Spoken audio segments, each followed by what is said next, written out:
जय श्री कृष्णा। इस बार की रमा एकादशी बहुत ही खास होगी क्योंकि इस दिन हरिवासर का भी संयोग बन रहा है। ज्योतिष शास्त्र की बात करें तो जब एकादशी तिथि 2 दिन उदया तिथि में होती है तब ये योग बनता है और इस बार ऐसा ही संयोग है कि 27 अक्टूबर को उदया तिथि में एकादशी शुरू होगी और अगले दिन भी उदया काल में एकादशी तिथि रहेगी।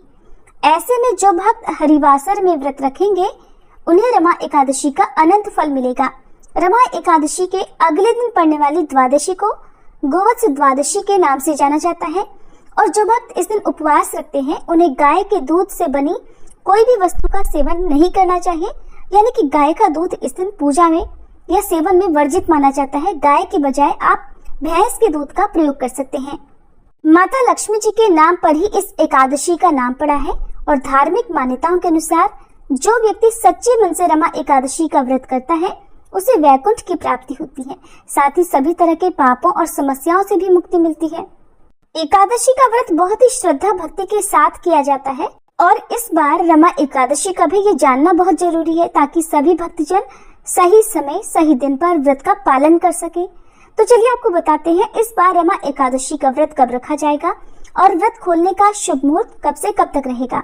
इस बार एकादशी की तिथि प्रारंभ होगी 27 अक्टूबर रविवार सुबह 5:25 से और समाप्त होगी 28 अक्टूबर सोमवार को सुबह 7:51 पर। रविवार के दिन सारा दिन ही एकादशी तिथि रहेगी, लेकिन रविवार के दिन इस बार एकादशी का व्रत न रखकर 28 अक्टूबर सोमवार के दिन ही व्रत रहेगा और गोवत्स द्वादशी भी इसी दिन मनाई जाएगी, यानी आप दो व्रत एक साथ भी रख सकते हैं। रविवार के दिन पड़ने वाली जो एकादशी है वो दशमी तिथि युक्त एकादशी है। जब भी एकादशी 2 दिन पड़े तो हमेशा सभी भक्तों को दूसरे दिन वाली एकादशी का ही व्रत रखना चाहिए। द्वादशी तिथि प्रारंभ होगी 28 अक्टूबर सोमवार को सुबह 7:52 से और 29 अक्टूबर मंगलवार को सुबह 10:32 पर तिथि समाप्त होगी और द्वादशी तिथि लगते ही हरिवासर का समय भी शुरू हो जाएगा जो लगभग 5 से 6 घंटे तक रहता है। अब पहले जानते हैं एकादशी के दिन रहने वाले मुहूर्तों के बारे में। तो सोमवार के दिन सूर्योदय होगा सुबह 6:34 पर, सूर्यास्त शाम 5:47 पर। ब्रह्म मुहूर्त सुबह 4:58 से 5:46 तक। अभिजीत मुहूर्त सुबह 11:48 से 12:33 तक। अमृत काल सुबह 8:12 से 10 बजे तक रहेगा और राहु काल जो कि अशुभ मुहूर्त होता है सुबह 7:30 से 9 बजे तक रहेगा। जहां तक हो सके आप सुबह की पूजा 7:30 बजे से पहले और यदि रह गई हो तो सुबह 9 बजे के बाद कर सकते हैं। राहु काल के समय में आप राहु और केतु ग्रह से संबंधित दान भी दे सकते हैं। द्वादशी तिथि यानी 29 अक्टूबर मंगलवार को सूर्योदय होगा सुबह 6:34 पर, सूर्यास्त शाम 5:46 पर। ब्रह्म मुहूर्त सुबह 4:58 से 5:46 तक।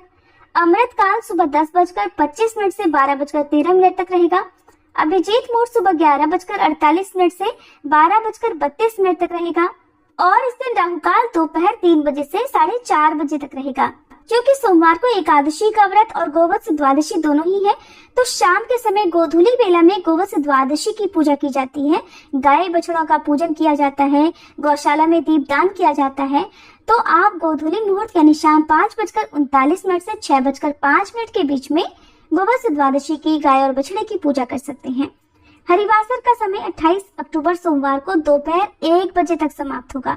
ध्यान रखिएगा बहुत से भक्त ऐसे भी होते हैं जो केवल सुनकर यानी जिस दिन एकादशी लग जाती है उसी दिन से व्रत रखना शुरू कर देते हैं, उसी दिन व्रत रखते हैं। तो ऐसे में कुछ लोग रविवार के दिन जरूर व्रत रखेंगे तो उन्हें दोपहर में अगले दिन सोमवार को 1 बजे से 3 बजे के बीच में ही व्रत का पारण करना होगा। इससे पहले व्रत पारण करने का कोई भी मुहूर्त नहीं है।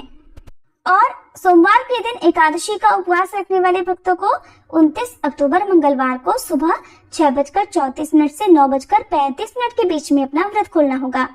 एकादशी से एक दिन पहले दशमी तिथि के नियमों का पालन किया जाता है। तो ऐसे में जिस दिन भी आप जिस तिथि में भी आप एकादशी का उपवास रखते हैं, चाहे 27 अक्टूबर या फिर 28 अक्टूबर, उससे एक दिन पहले ही आपको दशमी तिथि के नियमों का पालन करना चाहिए।